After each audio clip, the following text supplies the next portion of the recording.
ભારત ઉત્સવની પરંપરા મુજબ સમગ્ર દેશભરમાં ભગવાન જગન્નાથજીની રથયાત્રાનું આયોજન વિવિધ શહેરોમાં કરવામાં આવે છે, જેમાં BAPS શ્રી સ્વામિનારાયણ મંદિર અટલાદરાના અષ્ટદશાબ્દી મહોત્સવે ત્રિદિવસીય કાર્યક્રમો રાખવામાં આવ્યા છે.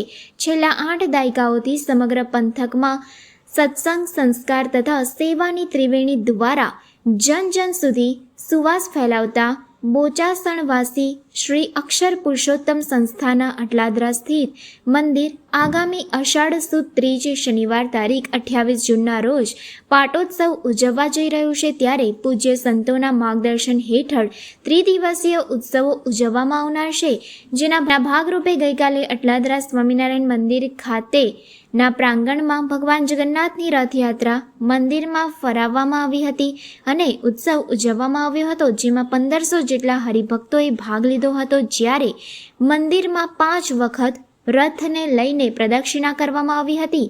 સાથે સાથે હરિભક્તોએ પ્રસાદ ગ્રહણ કરી ધન્યતાનો અનુભવ કર્યો હતો.